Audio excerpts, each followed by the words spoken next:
Welcome to my channel. महत्त्वाची सूचना. या व्हिडिओमधील सर्व माहिती केवळ शैक्षणिक उद्देशानं दिलेली आहे. ही कोणत्याही प्रकारची गुंतवणूक सल्ला नाही.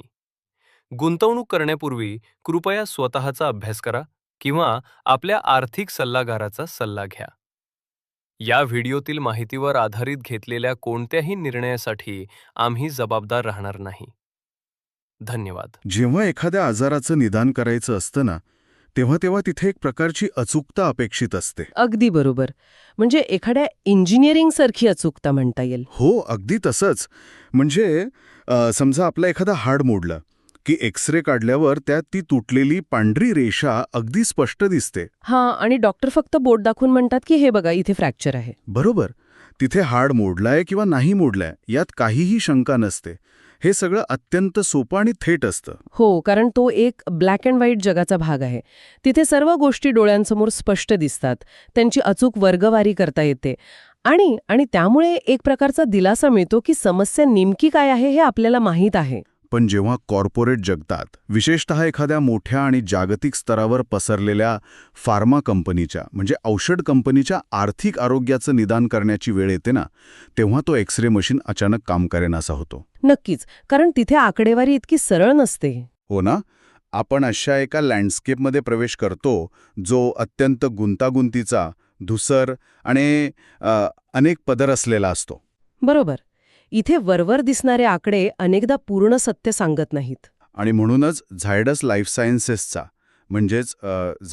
सायन्सेसचा जो Q4FY26 म्हणजे मार्च 2026चा जो strategic growth and performance report समोर आला आहे, त्याचं हे सविस्तर आणि सखोल विश्लेषण करणं अत्यंत गरजेचं आहे. ही आकडेवारी पहिल्या झटक्यात अत्यंत जड आणि क्लिष्ट वाटू शकते, पण आजच्या या सखोल चर्चेची मोहीम हीच आहे की ह्या आर्थिक आकड्यांची फोड करून एका मोठ्या फार्मा कंपनीच्या भविष्यातील वाटचालीचा अर्थ लावणं. अगदी. आणि हा रिपोर्ट केवळ कागदावरील नफा-तोट्याबद्दल नाहीये, तर तो एका जागतिक कंपनीच्या महत्वाकांक्षेबद्दल आहे. हो. कारण कसं आहे, या आकड्यांच्या आणि टक्क्यांच्या मागे एक मोठी आणि रंजक कथा दडलेली असते. नक्कीच. कंपनीची खरी ताकद, त्यांची बाजारातील पकड आणि भविष्यात उभी ठाकणारी आव्हाने ही केवळ नफा-तोट्याच्या पत्रकावर दिसत नाहीत. ती या आकड्यांच्या परस्पर संबंधातून आणि व्यवस्थापनाच्या निर्णयांमधून उलगडतात. बरोबर आहे. चला तर मग हे सविस्तर समजून घेऊया. मला वाटतं चर्चेची सुरुवात सर्वात महत्त्वाच्या आणि डोळ्यात भरणाऱ्या आकडेवारीने करणं योग्य ठरेल. जेणेकरून एकूण परिस्थितीचा एक ढोबळ अंदाज येईल आपल्याला. अगदी. जर आपण मागील वर्षाचा म्हणजे मार्च 2025च्या आकड्यांची तुलना थेट मार्च 2026शी केली तर झायडसच्या विक्रीत म्हणजेच त्यांच्या सेल्समध्ये 16% दमदार वाढ झाली आहे. हो, ती विक्री 6,528 कोटींवरून 7,587 कोटींवर गेली आहे. बरोबर.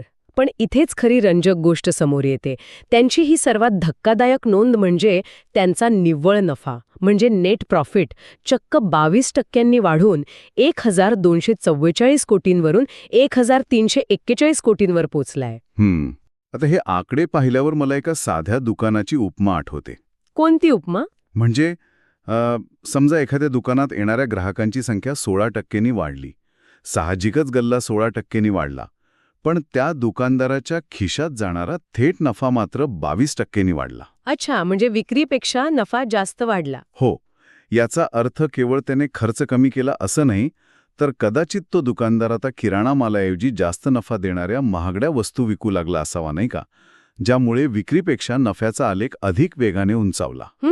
ही अत्यंत अचूक उपमा आहे.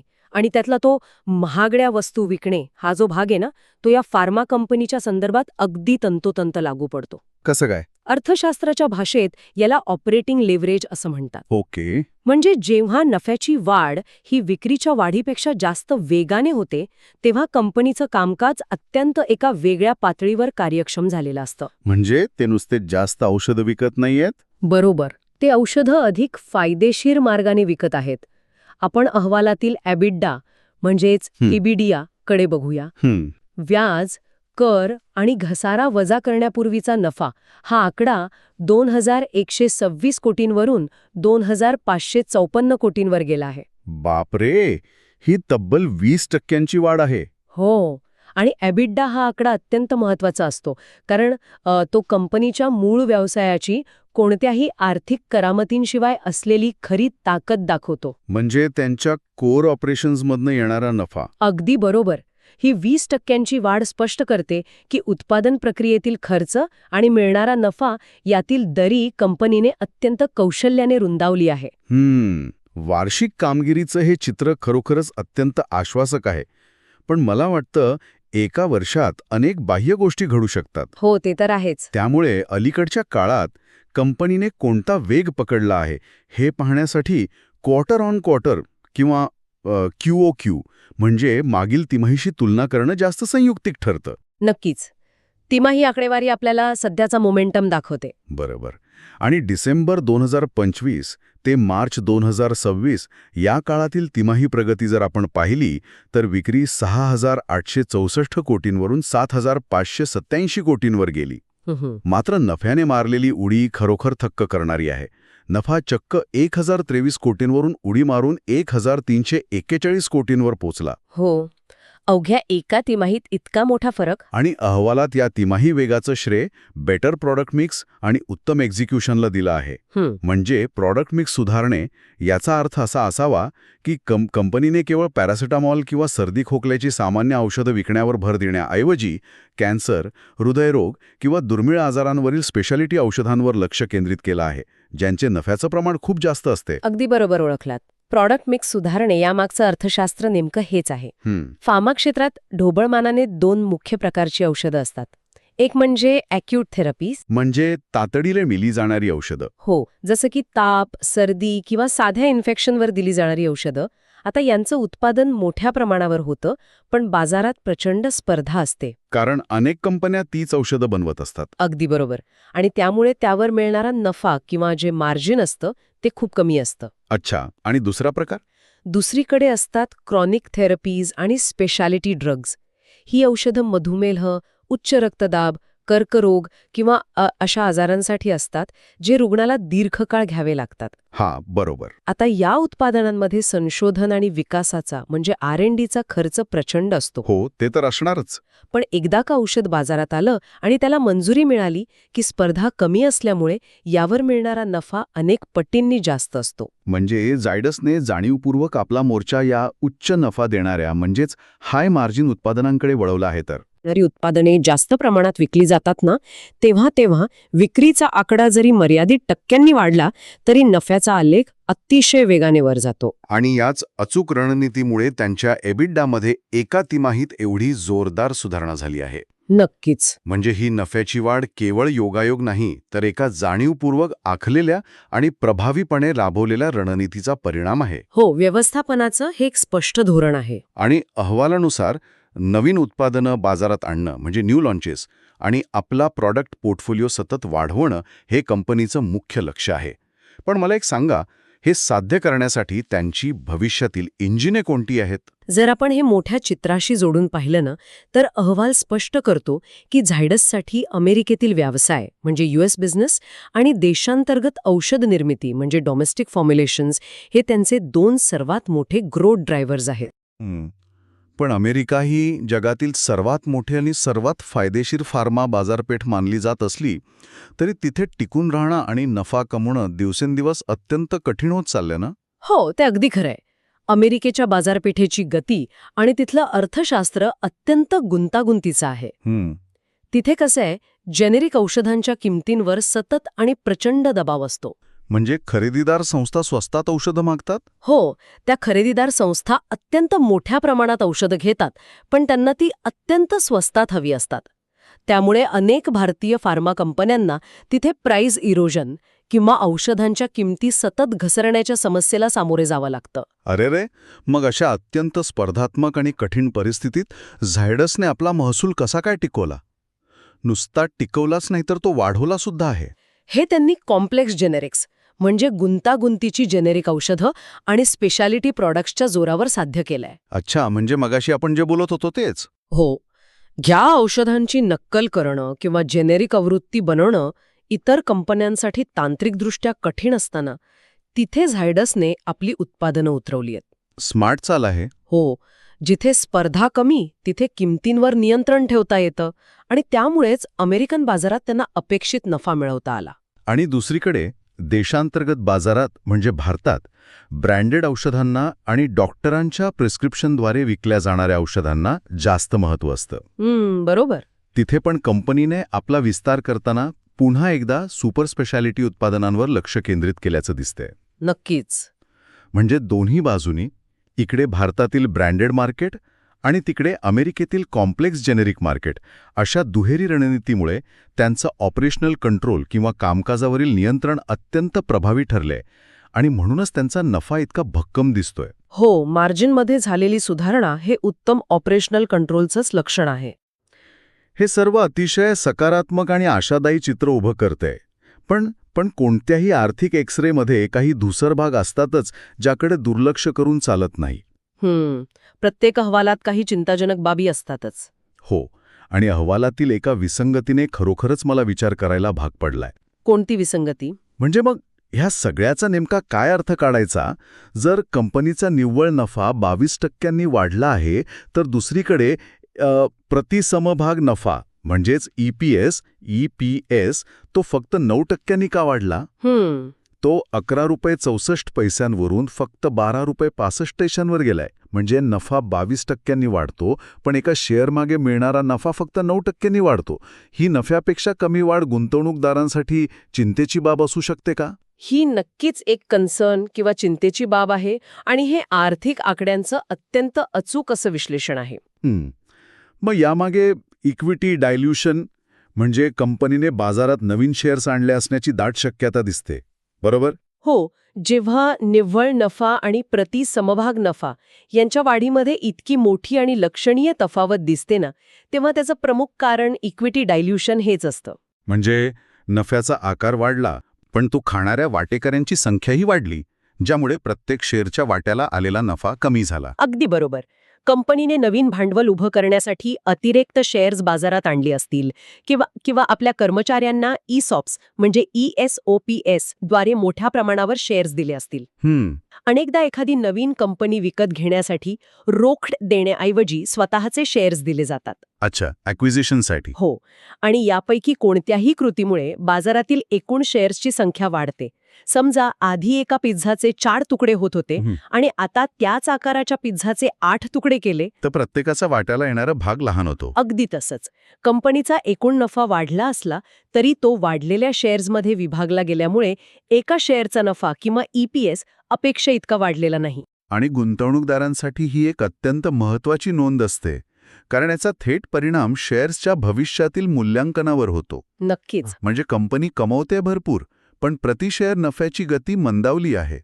ही झाली पूर्णपणे अंतर्गत आर्थिक बाजू. पण अहवालात आणखी एका मोठ्या बाह्य धोक्याची छाया मला स्पष्ट दिसतेय. नियामक धोके? हो, रेग्युलेटरी रिस्क. विशेषतः US FDA म्हणजे अमेरिकन अन्न व औषध प्रशासनासारख्या जागतिक संस्थांचा दबाव. हो, हा फार्मा क्षेत्रातील सर्वात मोठा धोका आहे. हा एक असा घटक आहे जो कोणत्याही फार्मा कंपनीचं अत्यंत उत्तम चाललेलं गणित एका रात्रीत बिघडवू शकतो. एखादी छोटीशी त्रुटी, एखादी फॉर्म 483 नोटीस किंवा अचानक झालेली प्लांट इन्स्पेक्शन म्हणजे कारखान्याची तपासणी कंपनीचं लाखो डॉलर्सचं नुकसान करू शकते. अगदी खरंय. US FDAचे नियम जगभरात सर्वाधिक कडक आणि निर्दयी मानले जातात. आणि झायडसचा अमेरिकेतील व्यवसाय हा त्यांच्या एकूण वाढीचा खूप मोठा आणि महत्त्वाचा आधार आहे. पण अमेरिकन बाजारात कोणतंही औषध विकायचं असेल तर तुमचे भारतातील उत्पादन प्रकल्प याच मानकांनुसार चालले पाहिजेत. बरोबर.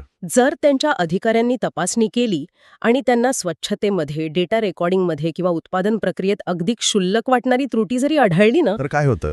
तर ते त्या प्रकल्पातून येणाऱ्या सर्व निर्यातीवर तत्काळ बंदी आणू शकतात. याला फार्माच्या भाषेत इम्पोर्ट अलर्ट म्हणतात. बापरे, म्हणजे एका झटक्यात सगळ्या व्यवसाय ठप्प. हो, आणि असं झालं तर ते अतिशय फायदेशीर ठरणारं स्पेशालिटी प्रॉडक्ट कारखान्यातच पडून राहतं. त्यामुळे नफ्याचं प्रमाण किंवा मार्जिन सध्या कितीही उत्तम असलं तरी ते सस्टेनेबल किंवा दीर्घकाळ टिकून राहणारं आहे की नाही हे पूर्णपणे या नियामक संस्थांच्या निर्णयांवर अवलंबून असतं. त्या गुंतीचा एकत्रित विचार केल्यास बाजाराचा दृष्टिकोन किंवा मार्केट आउटलुक कसा असेल? हे खूप महत्वाचं आहे. म्हणजे अल्पकालीन दृष्टिकोनाचा शॉर्ट टर्मचा विचार केला तर उत्तम महसूल वाढ, मजबूत नफा आणि प्रभावी तिमाही सुधारणांमुळे बाजारात या स्टॉकबद्दल नक्कीच एक पॉझिटिव्ह सेंटिमेंट किंवा सकारात्मक वातावरण निर्माण होऊ शकतं. हो. आकडे खरोखरच डोळ्यात भरणारे आहेत, त्यामुळे शेअर बाजार अल्पावधीत सकारात्मक प्रतिक्रिया देईल यात कोणतीही शंका वाटत नाही मला. अल्पकालीन प्रभाव नक्कीच सकारात्मक राहील, कारण बाजाराला वाढणारे आकडे आवडतात. पण दीर्घकालीन दृष्टिकोनातून म्हणजे लाँग टर्म विचार करताना झायडस ही मूलभूतदृष्ट्या फंडामेंटली भक्कम कंपनी असली तरी तिची भविष्यातील खरी वाढ 3 अत्यंत कळीच्या मुद्द्यांवर अवलंबून असेल. कोणते 3 मुद्दे? पहिली गोष्ट म्हणजे बाजारात फर्स्ट टू फाईल किंवा नवीन उत्पादने वेळेवर आणि स्पर्धकांच्या आधी आणण्या. म्हणजे मार्केट लीड घेणं. हो. दुसरी गोष्ट US FDA कडून कोणत्याही त्रुटीविना किंवा विलंबाविना प्रकल्पांना मंजुरी मिळवणे. बरोबर. आणि तिसरी सर्वात महत्वाची गोष्ट म्हणजे सध्या मिळवलेलं उच्च एबिटिडा मार्जिन भविष्यातील तिमाहींमध्ये टिकवून ठेवणे. हे संतुलन साधता आलं तरच निर्यात आणि देशांतर्गत व्यवसाय हे दोन्ही इंजिन पूर्ण क्षमतेने चालतील. अगदी बरोबर. आणि या सर्व गोष्टींचा ताळेबंद पाहता या अहवालाला मिळालेली स्ट्रॉंग अशी रिझल्ट रेटिंग पूर्णपणे योग्यच वाटते मला. हो, दोघांचं यावर नक्कीच एकमत होईल. सर्व बाह्य आव्हाने असूनही कंपनी ज्या प्रकारे प्रोडक्ट मिक्स आणि खर्चावर अत्यंत काटेकोर नियंत्रण ठेवून आहे ते पाहता या स्ट्रॉंग रेटिंगला नक्कीच दुजोरा देता येतो.